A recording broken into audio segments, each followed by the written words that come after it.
Olá, gente, boa noite. Tudo bem com vocês? Espero que sim. Meu grupo é composto por Thaís, Edida e Raí, e vamos falar sobre doenças arboviroses, em especial a dengue, a chikungunya e a zika. Boa noite, pessoal.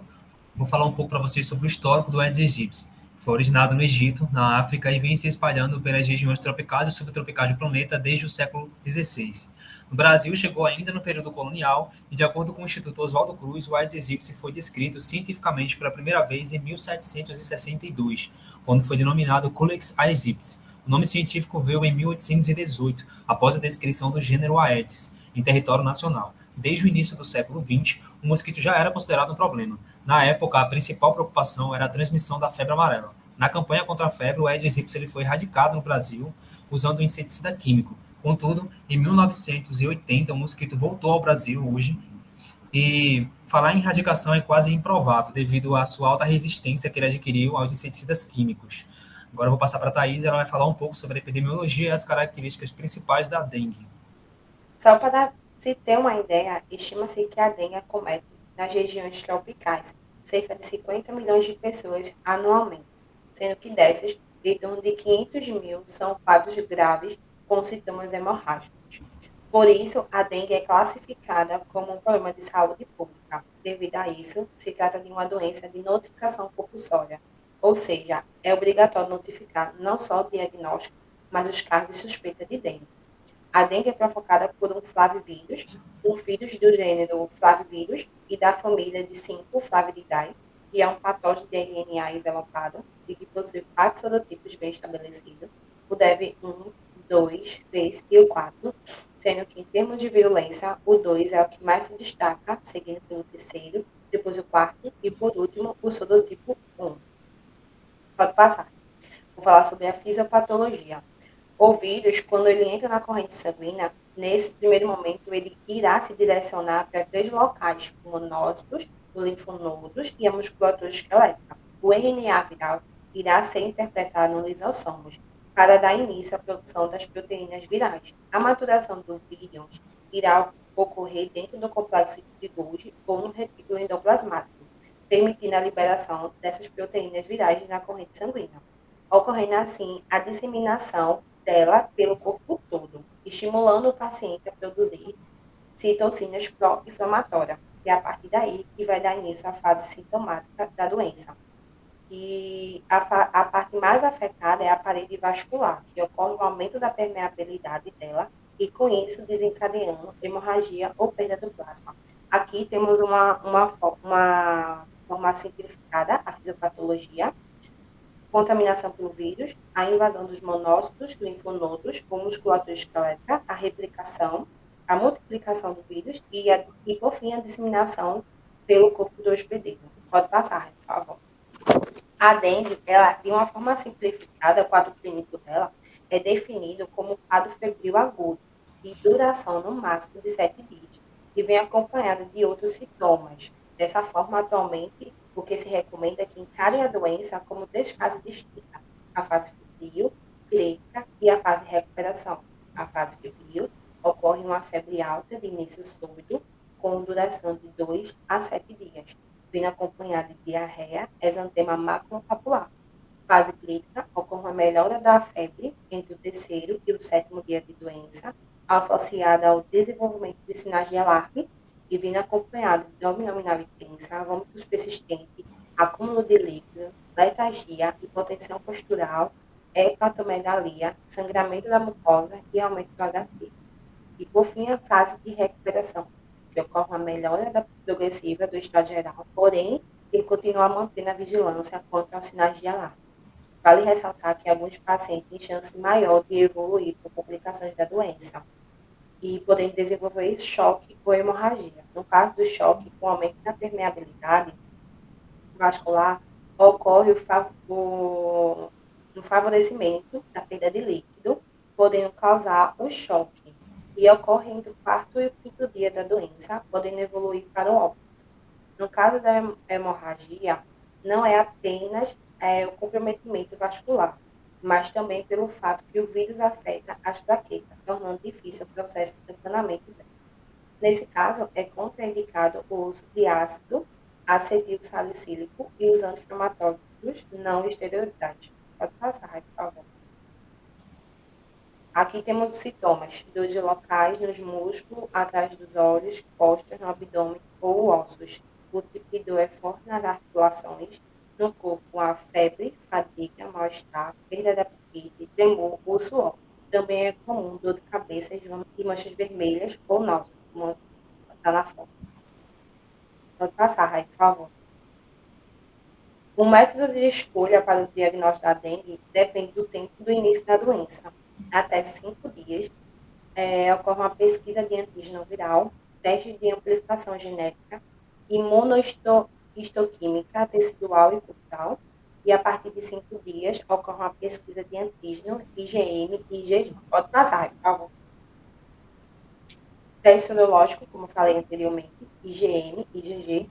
O exame tem como objetivo identificar o vírus na corrente sanguínea e estabelecer qual sorotipo de PCR. Além disso, esses pacientes também precisam ser submetidos a todos os exames diagnósticos, como hemograma, transaminase, albumina sérica, ureia creatinina, glicemia, gasometria, ECG, eco, radiografia de tórax e USG e abdômen. Pode passar, por favor.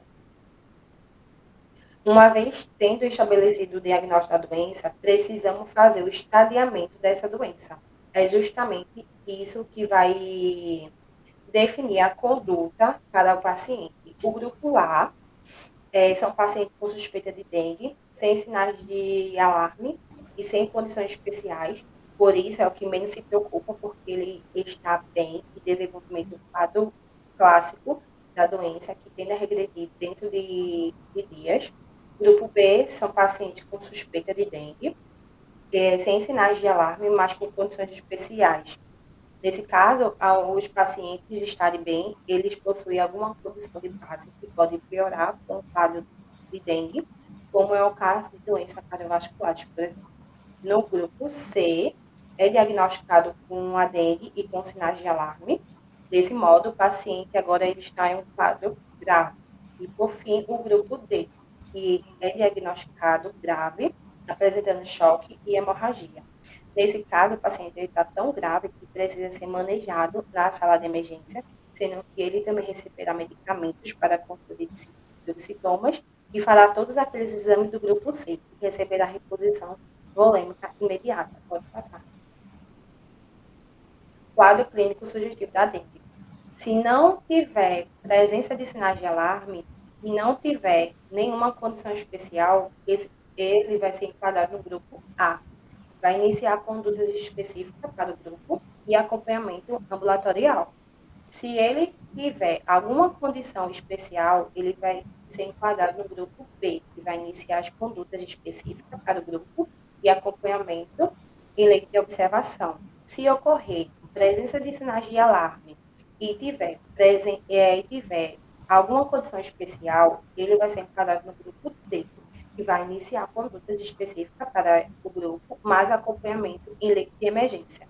Se ele não possuir nenhuma condição especial, ele vai ser enquadrado no grupo C, que vai iniciar condutas específicas para o grupo e o acompanhamento em leito e internamento. Pode passar, Rai. Bom, o tratamento é feito através de hidratação e medicamentos para a dor, para controlar os sintomas, mas especificamente o paracetamol e o dipirona, além da hidratação e do repouso para combater o vírus pelo organismo. Como o Thaís tinha exemplificado perfeitamente, o quadro clínico se encaixa nos grupos, e aqui no tratamento não se divergem. No grupo A, vai ser administrado dipirona e paracetamol para o controle dos sintomas, além da hidratação e do repouso, que é essencial para a melhora do quadro.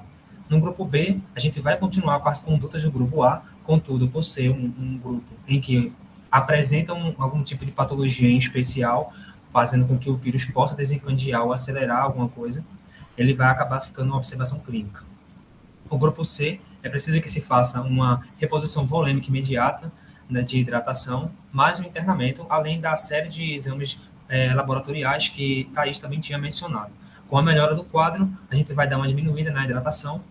Com a piora do quadro, a gente deve tratar o paciente com um grupo D. No grupo D, existe também a reposição volêmica imediata de hidratação e o internamento em sala de emergência, além também de repor o hemograma a cada 2 horas para tentar saber o valor do hematócrito.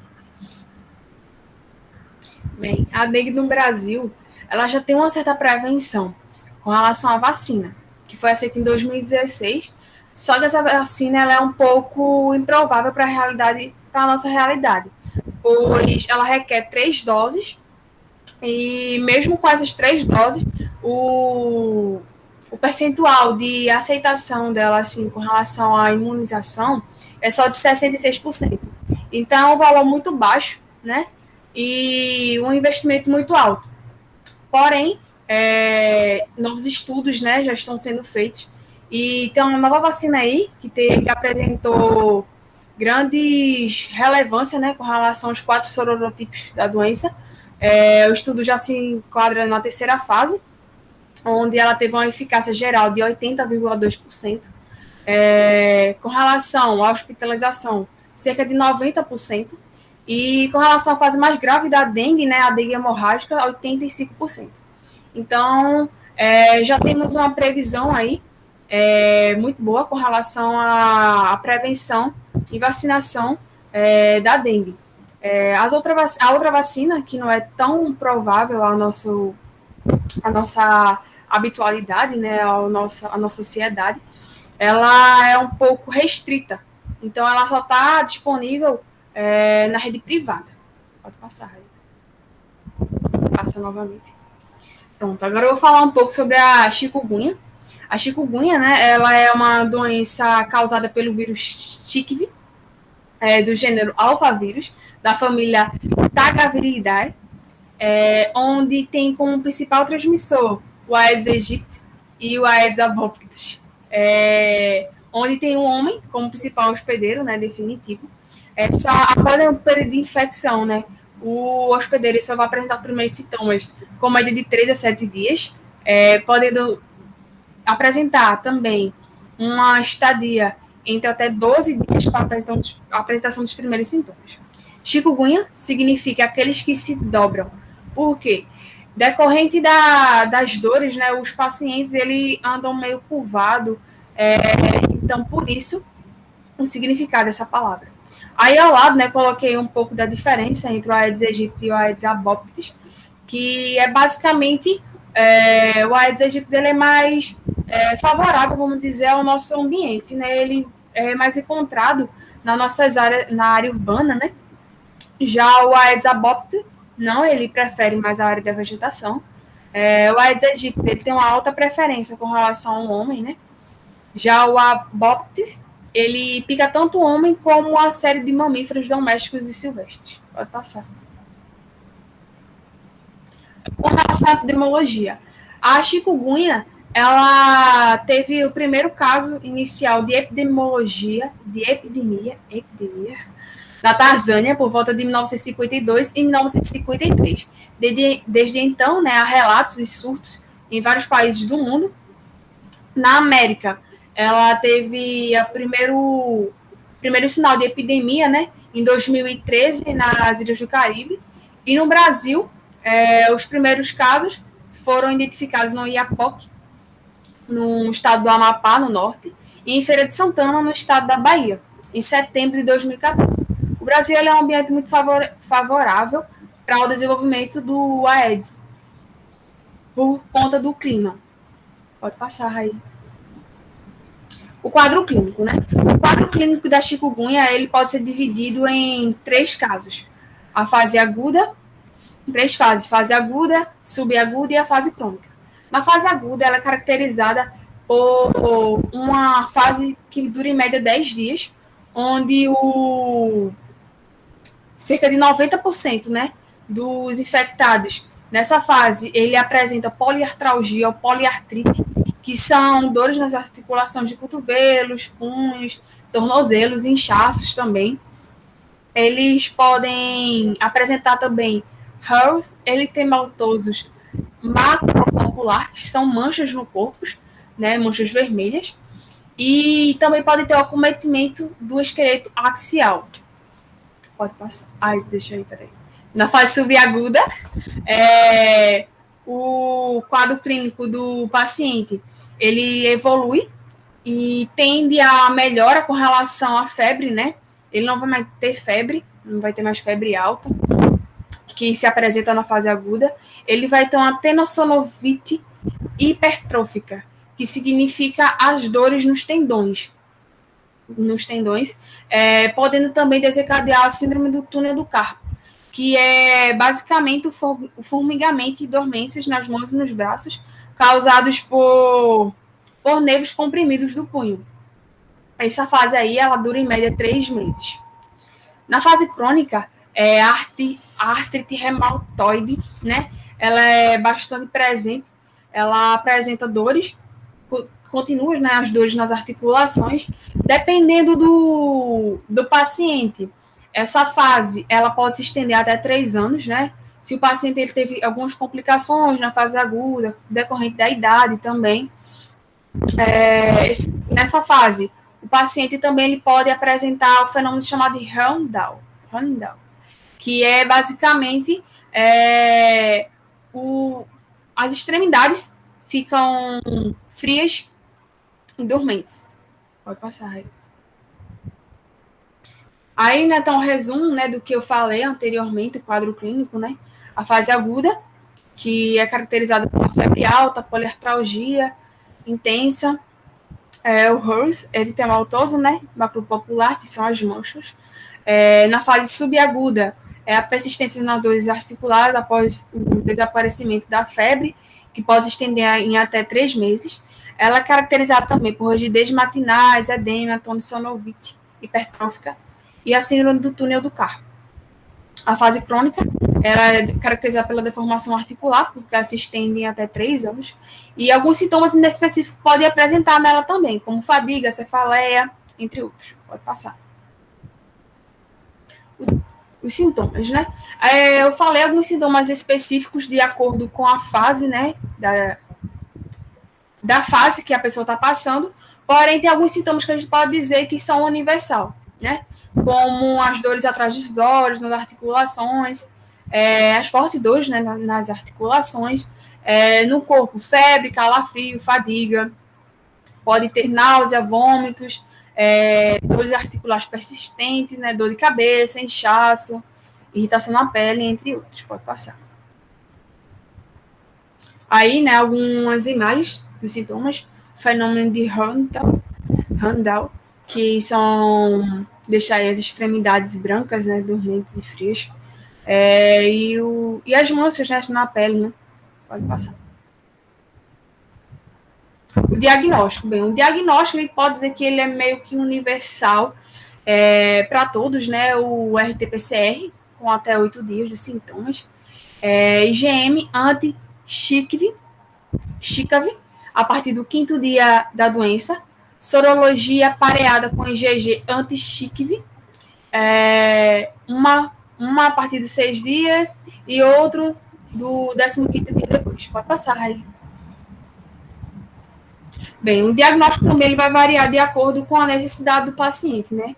De acordo com a conduta clínica que o paciente vai se submeter.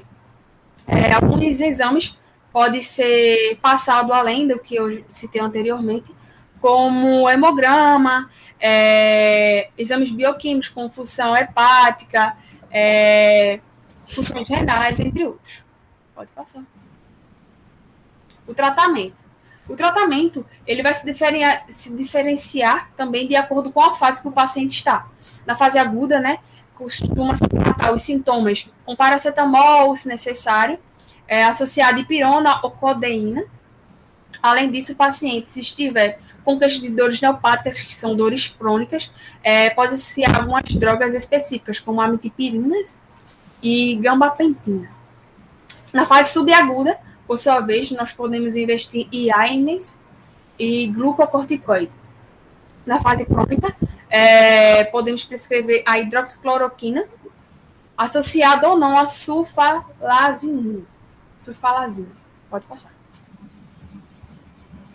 Aí, né, um mapa meramente ilustrativo de tudo que eu falei anteriormente. Tratamento dividido de acordo com a fase, né, fase aguda, subaguda e crônica. Na fase aguda, o controle dos sintomas, com paracetamol, dipirona ou codeína, se necessário, associada à amitriptilina ou gabapentina, para controlar as dores neopáticas. Subagudas, AINES e corticoide. Na fase crônica, hidroxicloroquina associada ou não a sulfalazamina. Pode passar, Raí.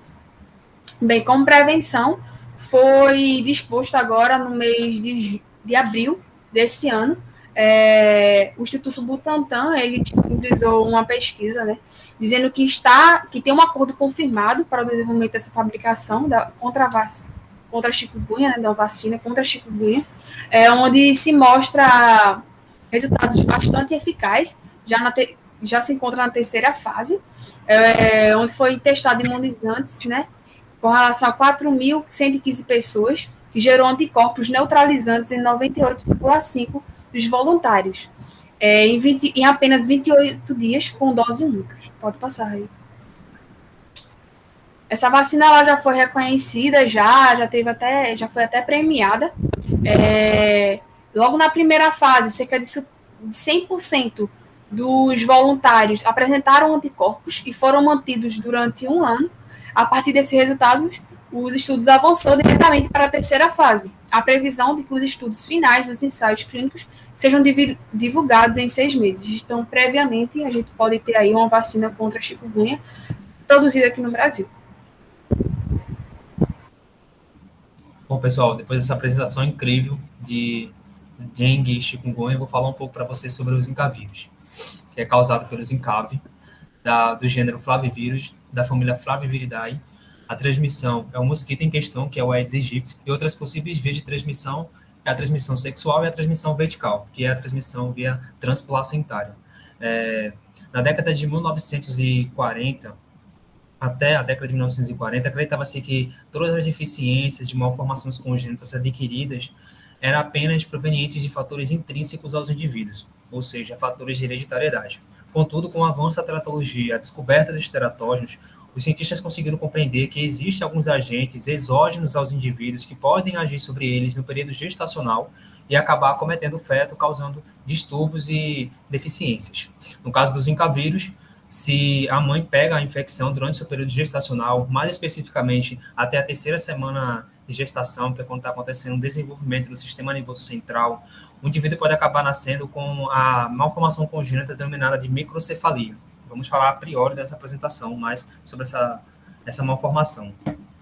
O Zika vírus ele foi descoberto em 1947 na África, numa floresta da África, no Gandai, quando o macaco Rhesus foi solto lá por cientistas, e sempre que esse macaco apresentava um quadro febril, os cientistas iam lá e coletavam sangue para tentar descobrir o porquê do quadro febril. Conseguiram isolar diversos tipos de vírus, entre eles o Zika vírus, mas até então não era preocupante porque não acometia humanos, só acometia macacos. Até 1968, quando foi descoberto o primeiro caso de Zika vírus em humanos.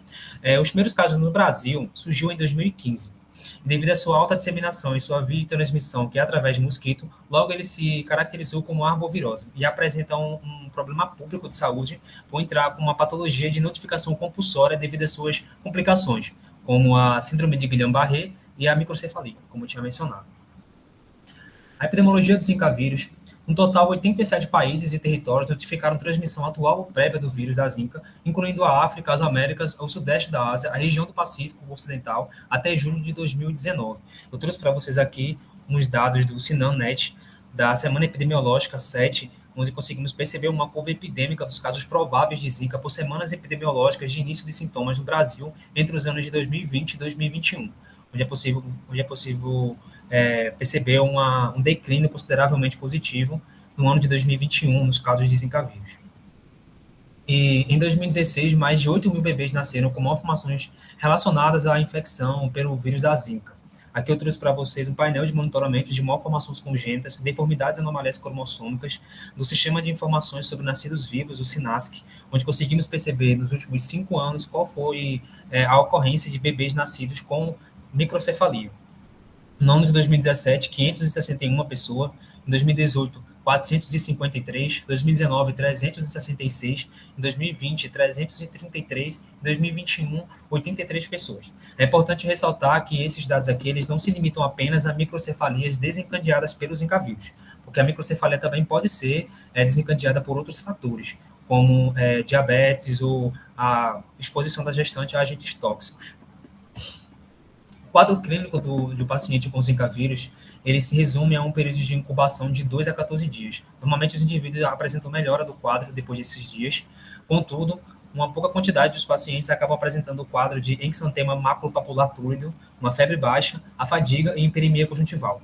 O fato do Zika vírus entrar na notificação compulsória significa pela sua característica peculiar de possuir neotropismo, ou seja, o vírus ele tem uma certa afinidade e até seletividade pelos tecidos nervosos, que pode acabar causando grande comprometimento no sistema nervoso central.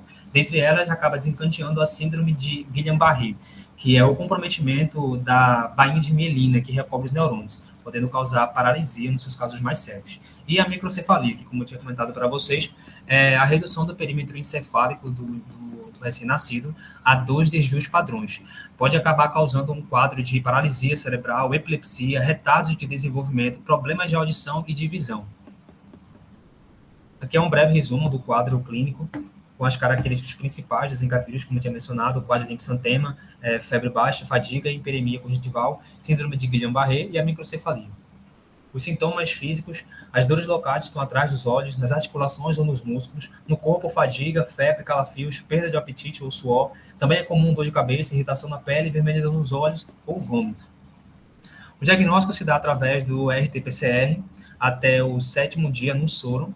Depois desse 7º dia, até o 14º dia deve ser feito na urina.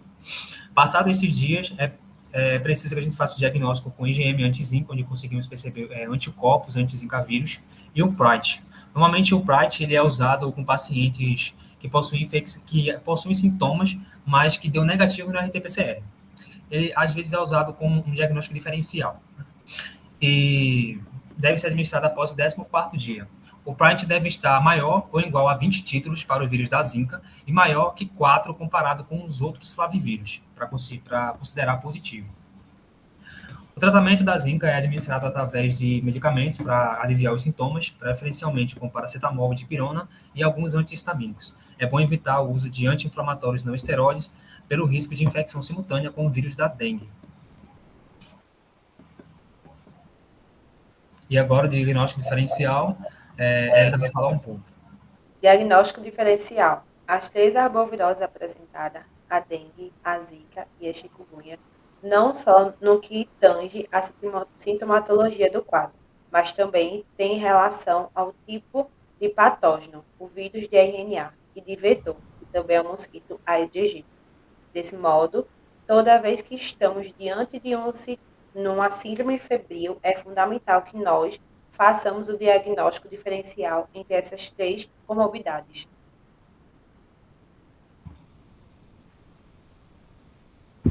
Bem, essa imagem aí é meio que o resumo de tudo que a gente falou, né? Dos sintomas, de saber diferenciar entre eles, né? Febre, a dengue apresenta uma alta, né? Apresenta febre alta, a chikungunya também, já a zika não tanto, é baixa. Dores nas articulações, na dengue moderada, na chikungunya intensa, na zika leve, manchas no corpo, né? Na dengue pode apresentar, na chikungunya se apresenta nas primeiras 48 horas, na zika quase sempre está presente nas primeiras 24 horas. Coceiras, na dengue leve, na chikungunya leve também, porém na zika, né, temos de leve a intensa. Vermelhidão nos olhos, na dengue não está presente, na chikungunya está presente e na zika também pode estar presente. Pode passar aí.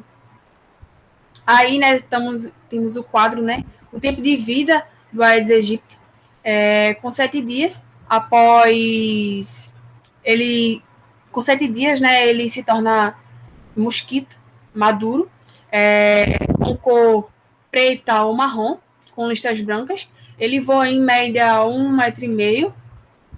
O horário de maior atividade cerca de manhã ou de tardezinha. a fêmea, que faz a transmissão desse vírus, né?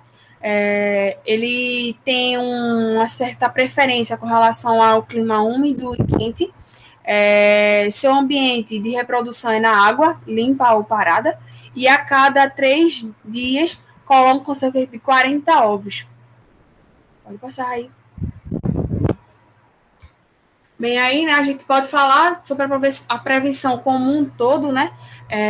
A gente pode resumir isso em não deixar a água parada, deixar as tampas de caixas, tonéis bem fechadas, limpar tudo, não ver com relação também aos vizinhos, né? Ter essa consciência e manter tudo conforme, né, o previsto, para que não aconteça o desenvolvimento desse vírus, desse Aedes aegypti na sua casa.